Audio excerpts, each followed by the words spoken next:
Superwoman Handbook is definitely, it's honest and raw. It talks about all the things that you would only normally feel comfortable talking about over a cheap bottle of wine in your girlfriend's living room with the lights off saying, please don't tell anyone I told you this. But I cry in the shower. Do you cry in the shower? So that's kind of how the book got started. It was a personal journal that I kept for myself. I never thought it would see the light beyond my bedside table. And it wasn't until I started sharing it with girlfriends in these secret meetings and living rooms and dark places under cheap wine that I realized everybody else kind of feels the same way. You put on this facade on the outside that you're put together, you got it going on, but on the inside you're crying in the shower because no one can see you behind the curtain and no one can hear you over the water. And it occurred to me, why are we doing this? We have each figured out little tips and little tricks of how to do things. Why are we not sharing them with each other? And then I reflected back to myself in the corporate world. I didn't share because I wanted to win. I wanted to get the promotion. I wanted to get the boy. I wanted you to fall on your face and not help you up. I wanted to beat you. That's how I felt as a woman. And you are lying if you say that you don't think that.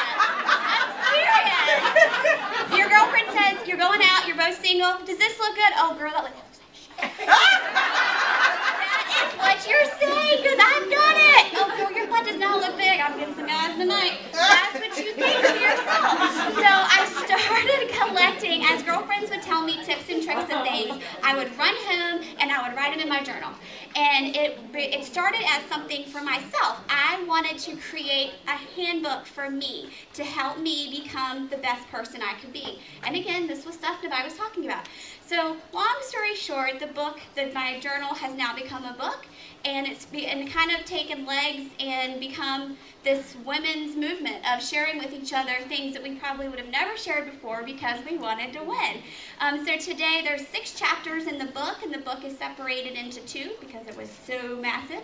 And Love of Yourself and Others is one of the chapters in our 2nd book that we hope to release at the end of the year. We do have one coming out this summer. You can look for it. Our Facebook fan page is I Am Super Anna, 1 N, Anna, A-N-A.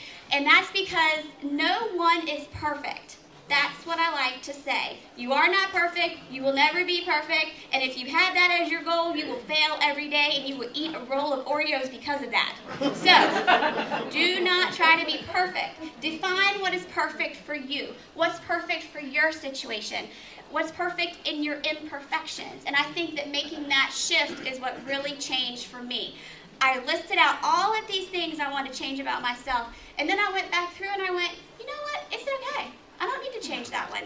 I don't need to change. My friends say I talk too much. I don't need to change it. Just because that's their perception, I'm going to keep it that way. Go through the list and decide if you are perfect in your imperfection. That's basically kind of the mission of the Superwoman brand.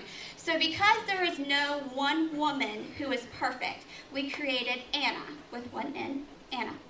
After the other story is my bar alias is Anastasia. That's how Anna got created.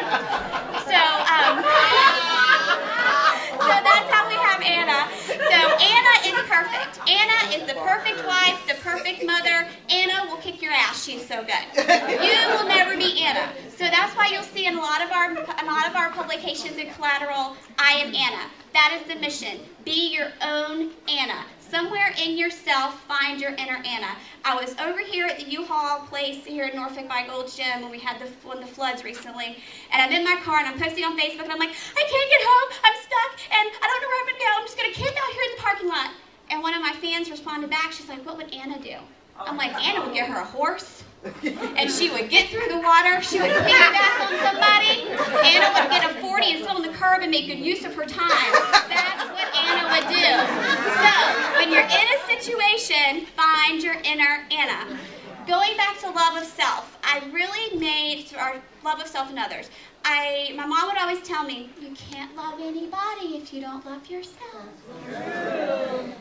All right, Mama, how do I love myself?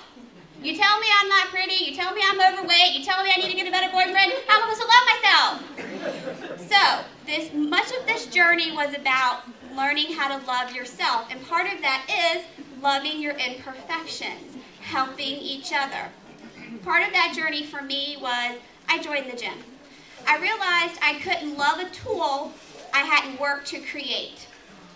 Mostly, at that time I was volunteering in Mark in Portsmouth, and the coordinator, she said, it's very important that you let the kids plant the flowers. Supervise, make sure they don't murder each other with the spades, that they don't do crazy stuff, but they need to plant the flowers because if they plant them, they'll water them.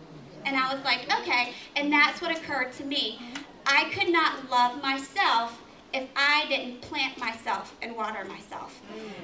So kind of think about that. That was a very, I really feel like, again, because I know we all cry in the shower, I feel like we all probably struggle with, how do I love myself? How do I go on that journey so I can then be prepared in my heart to love someone else? For me, it was going to the gym. I planted my flower and I had to water it. And I tell you what, I lost 50 pounds over 2 years. It was the hardest thing, I swear to you, the hardest thing I have ever done. But because I planted my flower, I make sure it is watered with the best water, and you're not going to talk to this flower in any way except the way this flower wants you to talk to her. I am not.